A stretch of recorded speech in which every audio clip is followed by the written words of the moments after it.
Buenas, buenas, buenas. Mira, vamos a mirar un fragmento y lo vamos a analizar un toque. Eh, la idea no es criticar, sino hacer análisis en, que edifique a quien está escuchando este video o mirando este video, mejor dicho. Presten atención. ¿Tú no usas la Biblia como referencia para todo? No, no porque sería adorar a la Biblia. Yo uso a Dios para todo. Dios no lo podemos meter en 66 libros. Es interesante ver cómo analiza las palabras, en este caso de Gebel, sobre la Biblia. Una cuestión puntual que yo creo que es importante discriminar. En primer lugar, Dios es anterior a la palabra, a la escritura, digamos, al libro, a lo material. El reino de Él no tiene que ver con un reino material establecido en el mundo, digamos, sino es un reino anterior y superador y supremo, digamos, con respecto al mundo terrenal. Todas las cosas terrenales pasarán, mas Él en su espíritu, su palabra, su verdad, digamos, no pasará. Ahora, cuando él dice no pasará su palabra, no significa que no pasará la Biblia como libro escrito. Otro punto importante a tener en cuenta tiene que ver con el Espíritu Santo. Jesús, cuando fue a la cruz, murió por nosotros, también anticipó y después se confirma que viene el Consolador y el que nos permite conocer todas las cosas. Lo que sí hay que tener en cuenta, y es muy importante, que toda palabra, toda verdad expresada como nosotros como mayordomos del Espíritu Santo, digamos, o de Dios, no puede contradecir la Escritura. La contradicción con la Escritura es la herejía, digamos. Después, todo me es lícito, mas no todo me conviene, no porque no todo edifica. Bueno, nosotros podemos escribir, analizar en base a la razón, digamos, siempre y cuando no contradiga la palabra. Voy a hacer un comentario o un testimonio en particular, digamos. Dios, uno lo puede pensar a Dios como una persona resucitada o una persona viva, digamos. Hay una diferencia entre pensarlo como alguien resucitado, digamos, como alguien vivo. Alguien resucitado, me refiero, no es a que a la pregunta si resucitó o no, sino dónde está, dónde ubicas a Dios en tu vida. Si vos lo ubicas a un Dios resucitado como una anécdota de algo que pasó, como un hecho histórico de algo que pasó y resucitó en su momento, pero no lográs transformar en eso para entenderlo como un Dios vivo hoy, posiblemente te pierdas la relación en el presente con Dios. Miren, la gran interpelación de Jesucristo en la tierra no fue contra los que nosotros creemos que había sido, digamos, o por lo menos puede ser que entendemos que sí, pero lo ocultamos mayoritariamente, digamos. Al que interpeló fue a la iglesia en su momento. Es más, los que no lo conocieron fueron los estudiosos de las leyes. El análisis de la escritura, el papel, digamos, no de la palabra, hay que diferenciar la escritura como papel escrito, no como palabra de Dios. Aquellos que estudiaron la escritura, el libro, no reconocieron a Jesucristo como Hijo de Dios. Mas aquellos que tuvieron una relación con Él, a pesar de que muchos de ellos no estén relacionados con la palabra, con la escritura, con el papel, con la escritura terrenal, digamos, sí lo reconocieron. Y Él buscó muchos de esos que estaban excluidos a los estudios bíblicos para ser sus apóstoles. Yo creo que hay un papel fundamental que tiene que ver con que la manera más eficaz de conocer a Jesucristo, a Dios, a nuestro Padre, se construye más en una relación. Que la Biblia es importante, sí es importante, porque es la expresión de las personas. Muchas veces necesitamos ver, tocar, sentir que los sentidos actúen, recepcionar a partir información a partir de los sentidos, o sea, la vista, el oído, el tacto. La Biblia como libro que posibilita eso es fundamental. Sí es importante entender que encasillar a Dios en un libro es un error que no te permite relacionarte con Él. Ahora, eso no quita que la necesidad de leer ese libro, entender la verdad, digamos, porque nosotros necesitamos edificarnos, necesitamos alimentarnos, y es una base, es una dieta, por así decirlo, la escritura es una dieta necesaria, importante para nosotros. No es la única, porque yo creo que la relación más fuerte se da en la intimidad con Dios, y la intimidad con Dios es poder escucharlo a Él. Yo creo que hay una etapa espiritual que tiene que ver cuando nosotros nos reconocemos como hijos de Dios. Y vamos a hacer una metáfora o vamos a tomarnos como ejemplo que sería un padre. A mí, por testimonio mío, puedo decir de que Dios utilizó mi paternidad para entender el amor de Dios. Yo tengo un hijo con autismo, y él, en un momento determinado, cuando yo me sentía cuando ha hecho una etiqueta sobre mi hijo y pensaba o me construía una imaginación, che, no están, mis expectativas eran más altas, yo quería jugar, yo quería hablar con mi hijo, obviamente. La condición de él generaba de que muchas cosas yo no pudiera hacer, que eso me generó un proceso de mucha angustia. Dios me tocó mi corazón y me dijo: mirá, Pablo, pensá el autismo como el pecado como una condición humana. Bueno, yo, a pesar de tu condición de pecador, o la condición de la humanidad como pecador, yo mandé a mi hijo a morir por esa condición. Si yo mandé a mi hijo a morir por esa condición, ¿vos por qué no podés morir a tus expectativas por amor a tu hijo, digamos? Uno puede decir, sí, todos amamos a nuestros hijos, eso no está en discusión eso. El tema es cómo lo amamos.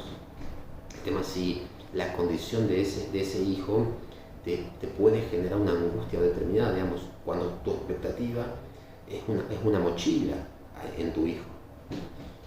Entonces ahí vamos a empezar a analizar la paternidad, digamos. ¿Cómo conoce mi hijo o cómo me conoce mi hijo a mí? Yo podría, o mi hijo podría conocerme por fotos, por mi biografía escrita. Ahora, ¿es suficiente o es suficiente que mi hijo me conozca por mi álbum de fotos o por mi biografía escrita o por leer cartas mías hacia él? ¿O hay un conocimiento aún mayor que tiene que ver con vivir, con relacionarme, con la convivencia, con la intimidad conmigo, digamos? Posiblemente vos, si sos papá o sos mamá, te diría, che, loco, no.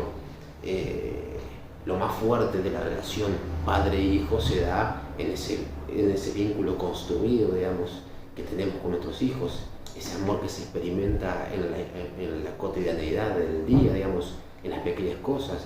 Yo, cuando reconfiguré mi rol de paternidad, empecé a entender, che, hay cosas que parecen naturales, que parecen comunes. Por ejemplo, que tu hijo tome agua en un vaso, digamos, te parece, che, es normal, digamos, en algún momento no aprende.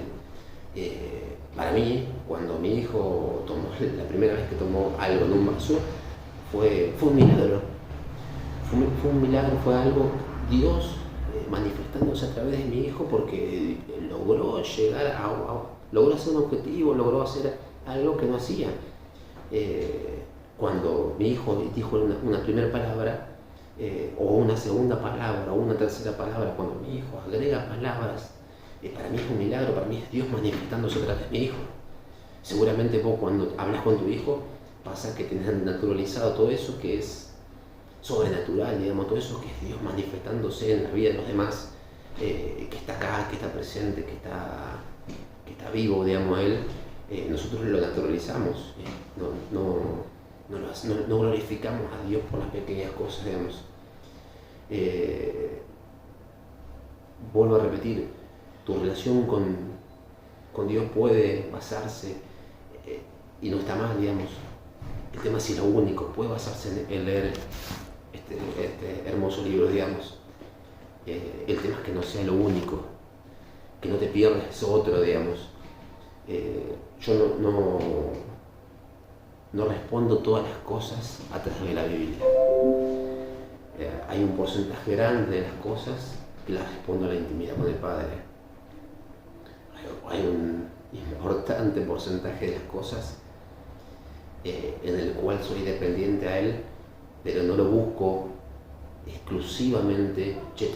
Me pasa esto, entonces voy al libro de recetas, que es la Biblia, y ahí leo. Porque está vivo, simplemente porque está vivo. Porque Él envió al Espíritu Santo para que aprendamos de Él, para que nos enseñara, para que nos consuele, digamos. Entonces, no aprovecharlo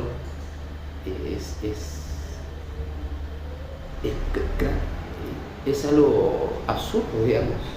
Además hay una cuestión puntual también con el Espíritu Santo que la Biblia lo está escrito, digamos. Nosotros no podemos blasfemar con el Espíritu Santo, no podemos plantear de que eso que da el Espíritu no es de Dios. O sea, esa blasfemia no se perdona. La palabra lo dice, la blasfemia se puede perdonar, digamos. Ahora, si esa blasfemia es contra el Espíritu, eso no hay vuelta atrás, digamos. Uno no puede blasfemar. Cuando los fariseos criticaban a Jesucristo porque Él echaba fuera los demonios y decía, bueno, planteaban que esa sanidad no era de Dios. Esa blasfemia, digamos, contra el Espíritu, contra todo lo que es de Dios, pensar lo que no es de Dios, es algo que Dios no tiene un límite que pasa de una blasfemia terrenal a la blasfemia espiritual. Yo creo que hay que ser muy respetuosos con los hermanos, en este caso delante de Él, que muestran frutos en lo terrenal, frutos en lo espiritual, digamos, porque si yo empiezo a criticar a los hermanos, no entendiendo de que no puedo blasfemar contra algo que es de Dios, algo espiritual, digamos, porque no coincide en la interpretación de la Biblia, que muchas veces no coincidimos. O sea, pero el tema es que nuestra posición no contradiga la palabra. Entiendo el punto de aquellos que han criticado, en este caso ante él, pero han criticado a muchos pastores sobre el rol de la Biblia. O sea, lo reconozco, me parece que es, sí, en algo que quiero ser cuidadoso. Yo lo hablaba con algunos conocidos. La Biblia es un libro histórico. Hay una diferencia entre un biblio histórico y pensarlo como un biblio metafísico, digamos. La metafísica, lo mitológico, por así decirlo, puede ser inventado o puede ser verdad. La historia analiza hechos reales, como ciencia. Entonces, yo lo que tengo que reconocer es que todo lo que está escrito acá sucedió en verdad. Entonces, este libro es la historia en el cual el centro de esa historia es Jesucristo, digamos. Entonces, si yo lo analizo como un libro histórico, digo, che, todo esto que pasó es verdad. Esto es como que yo lea la historia argentina cuando estoy leyendo la historia del cristianismo. Ahora, ¿está todo escrito acá? No. Hay cosas que cuando uno analiza un hecho histórico no pasan al papel. Y además, nosotros somos cartas leídas. Dios se sigue manifestando, nos sigue hablando con nosotros. Se sigue glorificando, nosotros lo seguimos adorando. Y voy a dar un testimonio que me pasó a mí en lo personal. un testimonio que a mí me chocó fuerte, digamos. En un momento determinado de mi vida, nosotros estoy casado, tenemos 4 hijos, 2 hijos con discapacidad, un chico con autismo, mi hija que tiene trastorno del lenguaje, tenemos una hija más y otro hijito más chiquito. El hijo chiquito se cayó y se golpeó de traumatismo de cráneo hace un año aproximadamente. Nos angustiamos, fue algo impactante, digamos, que se me tuvo que ir rápido al hospital. Y en ese momento uno empieza a hablar, me llega un mensaje de mi hermana, me dice, cuando sos débil entonces sos fuerte. Empecé a interpretar esa palabra porque en ese momento que uno tiene tu hijo, posiblemente tiene que ir a cirugía, a quirófano, porque esa era la posibilidad que había, y vos estás en tu casa esperando que venga alguien para cuidar a tus otros chiquitos y ir a acompañar a tu esposa. O sea, es como que tu cabeza no estás afuera de la barca, digamos, estás en la ola y no, la fe empieza a crujir, digamos. Entendí, digamos, que en la debilidad muchas veces Dios se manifiesta de una manera. Él es fuerte, entonces si Él es fuerte, nosotros somos fuertes. Y me tengo oración y el Espíritu Santo me dice, el diagnóstico de hoy no es el de mañana. Llegó mi suegra, me calmó, la oración me calmó, cuando el Espíritu se comunica con vos. Y fui a la clínica. A mi hijo le habían trasladado de un lugar privado a un lugar público porque el único lugar donde había un neurocirujano infantil era un hospital público acá en Santa Fe, de Argentina. Llegué, había dos líderes de la iglesia, me dice, ¿cómo estás? ¿Estoy bien? Charlé con él, es más, a la noche le digo yo, che, no estoy tranquilo porque Dios me dijo que el diagnóstico de hoy no va a ser el de mañana. Al otro día no podíamos estar los dos en la noche, al otro día yo regresé a mi casa a dormir para estar con mis otros chicos. La mamá de mi señora, que no es de Santa Fe, volvió a Paraná, que es una ciudad cerca de Santa Fe. Al otro día regresaba temprano. Entonces regresó temprano, mi esposa me dice, mira, a ella va a venir el neurocirujano y está atentosa para yo salir para allá. Entonces, pero posiblemente le van a hacer el último estudio. Ya le habían hecho estudios en la clínica privada, ya tenía el diagnóstico en la clínica privada, la clínica pública, diferentes médicos le han visto. Y yo, bueno, vamos a orar. O sea, yo me aferro a la palabra de que Dios me dijo, o sea, Dios, yo vuelvo a repetir, Dios es mi padre, es un amigo, es alguien que me comunica constantemente. Y Él me dijo que mañana, que el diagnóstico de hoy, o sea, el de ayer, no era el de mañana, digamos, no era el del día que estábamos viviendo. Digo, bueno, afuera. Subí arriba, en este lugar justo, y yo dije, bueno, ¿cómo oro? Entonces yo dije, bueno, voy a orar con autoridad, porque muchas veces me dicen, ya, hay que tener autoridad, decretar la sanidad, esto. Y empecé a orar con autoridad, lengua, todo acá. Llegó un punto que me confrontó, Dios el Espíritu me confrontó. O sea, no va por ahí, la oración. Y me quebrantó el corazón. Llegó un punto en que tuve que ir de rodillas. Y Dios puso una palabra en mi corazón para yo pedir perdón por algo puntual. Pedí perdón por eso puntual. Y el Espíritu me dijo, lo que pediste ya fue hecho. A los 5 minutos me herdas. A los 5 minutos me cae un mensaje. El celular mío me dice mi señora, ¿se cerró? ¿Cómo que se cerró? Sí, 3 veces le hicieron estudios y la apertura que tenía en el cráneo no está más. O sea, le hicieron 3 veces el estudio porque no está más. Me van a llorar. Hermanos, le digo hermanos en fe, fue algo muy entre las cosas que me marcó porque fue muy fuerte que Dios te diga en el momento exacto que sana a tu hijo y que resulta que a los 5 minutos te llega un mensaje de que eso que Dios te había dicho se lo confirmaron en un estudio. O sea, lloré, digamos. Entonces, son cosas que terminan de a mí reafirmar el riesgo que nosotros corremos muchas veces cuando nuestro centro es más un libro escrito que Dios mismo, es perder la posibilidad de experimentar ese Dios vivo. Vuelvo a repetir y no voy a cansarme de repetir. No estoy diciendo que no leas la Biblia, bajo ningún punto de vista.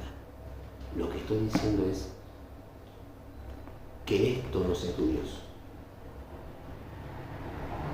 Que hay un Dios que está vivo, que quiere manifestar su amor con vos, que quiere manifestar su gloria con vos.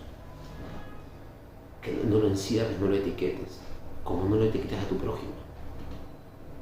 O sea, el amor de Dios se manifiesta de una manera tan potente, tan fuerte, es sin barreras, es sin etiquetas, es sin condiciones. Que si vos lo condicionás, no lo podés disfrutar. Es fundamental, es hermoso leer la palabra, es hermoso estar en oración, pero que leamos no significa que lo conozcamos. Vuelvo a repetir, los estudiosos de las leyes, los estudiosos de la palabra, no lo conocían. Conocían las leyes, conocían la palabra, conocían la escritura, pero cuando se les cruzó enfrente, cuando habló cara a cara con ellos, lo juzgaron, lo mandaron a la cruz. Entonces, que no haya algo que te aleje de él, Dios. Que no haya algo que no te permita ver su gloria, digamos. Los saludo, los bendigo, que Dios nos guarde a mí también, digamos, que Dios siempre nos acompañe. Sí, les pido por favor si se pueden suscribir, estamos tratando de llegar a 1000 suscriptores, y nos hacen un gran favor. Bendiciones.